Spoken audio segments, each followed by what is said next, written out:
I'm going to go over the test questions from the quadratic test.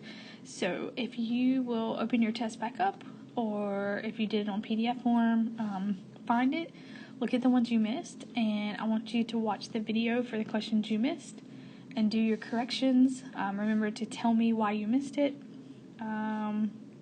And if you still need some explanation, you can always let me know.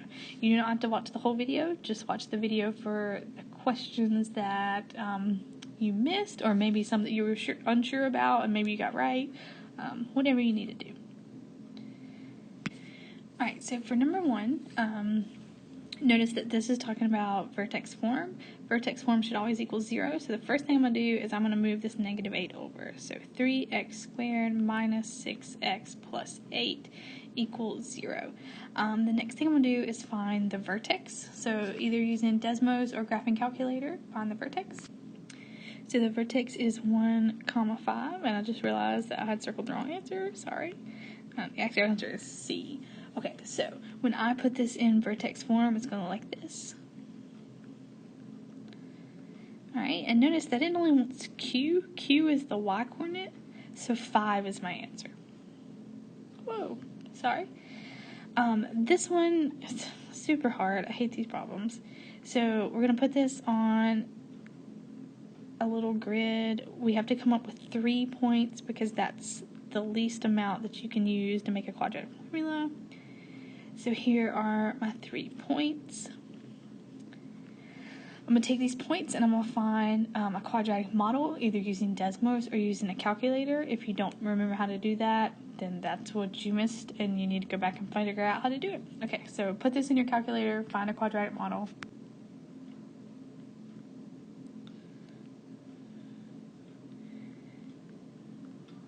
So this is your model. Alright, and then it wants to know what's the approximate height of the cable, 190 feet. So we just replace x with 190, and we plug that in, 190. Sorry about my sloppy handwriting, and you get 46. Alright. This one, what are the solutions to the quadratic equation below? So I'm just going to do the quadratic formula really fast. So x is equal to negative b plus and minus square root b squared minus 4ac all over 2a. Right, x equals a negative. Negative 4 is a positive, plus or minus the square root. I get 10. Nope, not 10. Hold on. Got ahead of myself. I get 40 divided by 4. Now I'm going to simplify the square root of 40. I'm going to find the biggest perfect square it's divisible by. So it's actually going to become 2 square roots of 10. So here's what I get. X equals... And why did I put 4 on the bottom? Oh my gosh, I'm losing my mind. 2 times 1 is 2. There we go. I really do have a math degree, I promise. Okay, so this becomes 2 square roots of 10 over 2. And now you look at all 3 of the numbers. You disregard the radical. They're all divisible by 2, so that's what I'm going to do. 4 divided by 2 is 2, plus or minus square root of 10. I don't need to put over 1 because it's redundant, so the answer is C. Alright, same thing with this one. I'm going to do the quadratic formula. So x is equal to negative b plus or minus square root b squared minus 4ac, run out of room, all over 2a. Okay, so a negative in front of a negative 17 is positive. I'm going to do the stuff in the radical. Negative 75 divided by 26. Okay, so when I do the square root of negative 75, because it's a negative, I'm going to bring out an I and make it a positive. Now I'm looking for the biggest perfect square, that 75 is divisible by. So this is going to become 5i square roots of 3. So x equals 17 plus or minus 5i square roots of 3 over 26. The only difference between the answer I wrote and answer choice B is that they have separated the plus and minus. Alright, what are the possible values of x? I think it's just so much easier to graph this one. So if we graph it, it hits one time at 6. That's why the answer is that. You could also factor, you could also do the quadratic formula. You're going to get the same answer. Alright, so Bill graphed, blah, blah, blah, Joy graphed, blah, blah, blah. So graph those two really quickly. I'm going to sketch a little graph. It's going to be super ugly. Okay, so I color-coded them, I labeled them. The only difference is that Joy's graph is located further down the y-axis than Bill's. Sometimes people like to put like that Joy's graph is wider than Bill's. It's actually not if you zoom out. Like if you zoom out a whole lot, they're actually the same width. They're just further down. That's why if you're looking at a smaller size window, it may look like Joy's graph is wider, but when you zoom out, they're actually the same width. Okay. So we had a piece of cardboard that was 14 by 17. Side lengths of X are cut. Notice that it is talking about surface area, not volume. So surface area, you're just finding the area. Remember, area is length times width. So we started out with 238, and then we took away these little square corners, which were x by x, which is x squared. And because you have 4 of them, it's 238 minus 4x squared. And we're doing area because it says to do area in the problem. Alright, this one, the heights of 2 different projectiles are modeled. F of x is given to you right here, which is really nice. Oh, sorry about the formatting, goes off the page. And then g of x is right here. So you don't have a quadratic model for g of x, so the first thing you need to do, put that in your calculator, find a quadratic model. So you get this, and notice that I'm using different colors to represent the different ones. Okay, so the thing we're looking for is what is the approximate difference in the maximum heights. Remember, that's always your y-coordinate, and you need to find the vertex. So graph both of them, find the vertex, and look at only the y-coordinate because that's what it says to. Alright, so once you have the 2 different y maximum heights, because it says what's the difference, difference means subtract, so we're going to subtract, and you can round that to 3.6. Alright, this one, if you'll notice, has 4 terms, so I'm going to rewrite them down here. Anytime it has 4 terms already, all you have to do is group and look for GCFs. So I'm going to pull out a monomial GCF first. I get m. I'm left with 3m plus 2. The next one, negative 4. I'm left with 3m plus 2.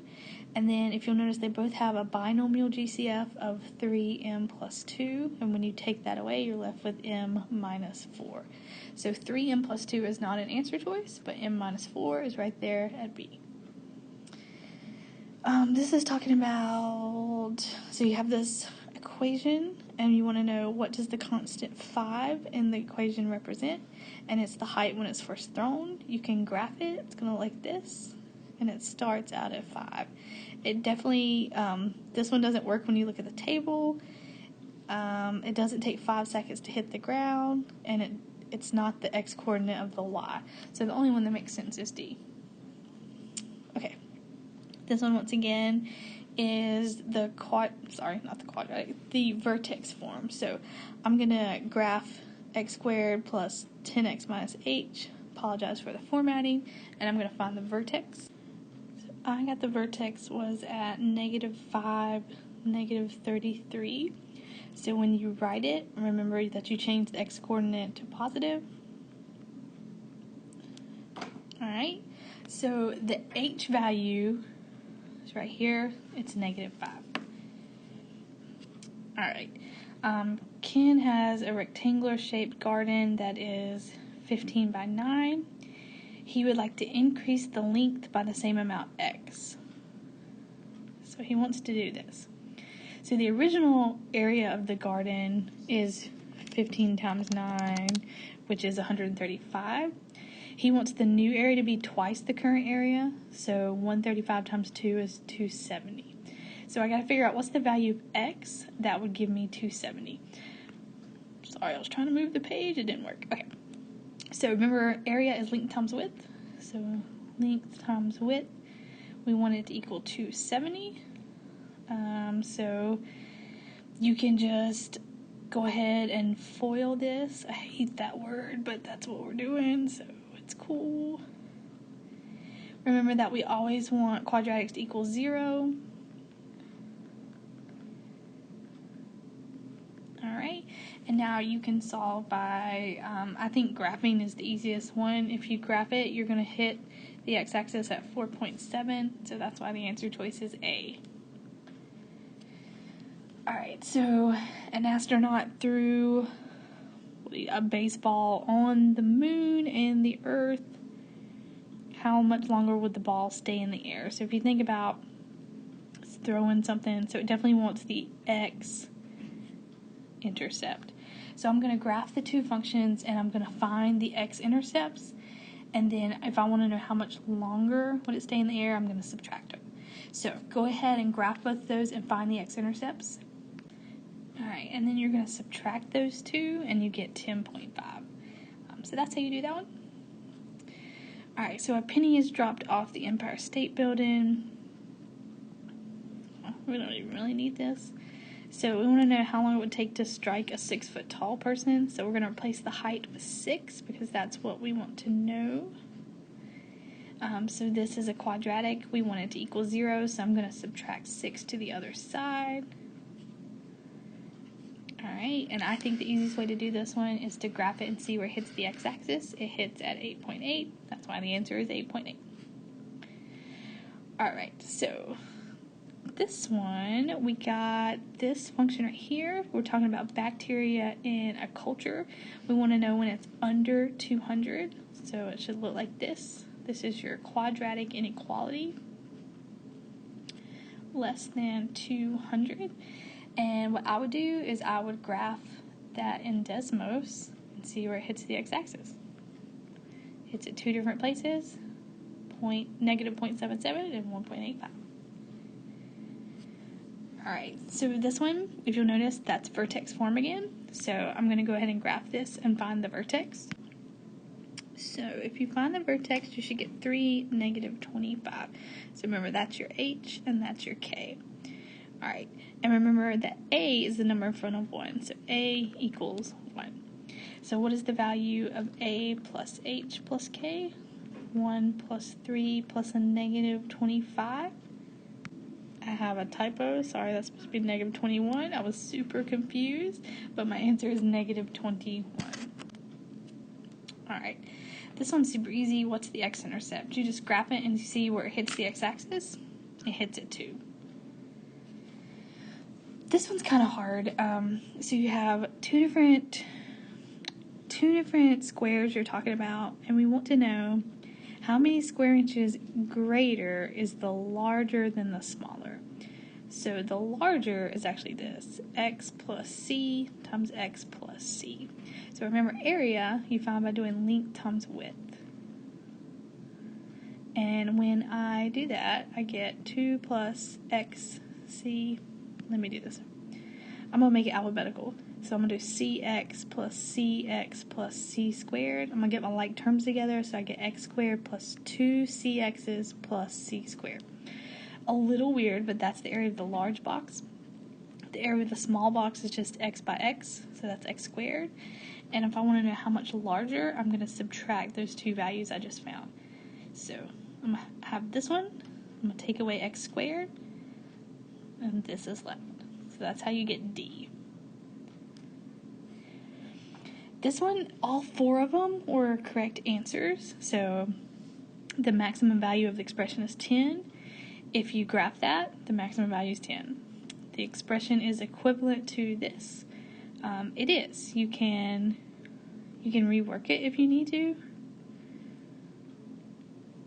So I'm going to FOIL the two parentheses together. Now I'm going to distribute the negative to everything in the parentheses. And then the last thing is to get the like terms together. So you do in fact get that first one, which is what you wanted. So the second one, true also. A related function can be written as, so you can distribute that negative. And yeah, you get the same thing as the original function, so it's good. And then the ordered pair is the highest point of the graph. Yeah, and when you graph it, that is your highest point. So all 4 of them were correct. All 4 of them needed to be selected. And the last one, if you missed this one, you probably just entered something in wrong. All you got to do is graph it and then focus on where the vertex is. So notice the vertex is at -1, 0. This one, some people can't tell the difference. It's at 0, 1. This one's at 1, 0. This one's at 0, 0. So they look really familiar, but if you focus on the vertex, A is the only correct one. So hopefully that made sense. If you missed questions on the test, hopefully now you know how to do them. If not, you can always talk to me about it and we'll figure it out. All right, thanks.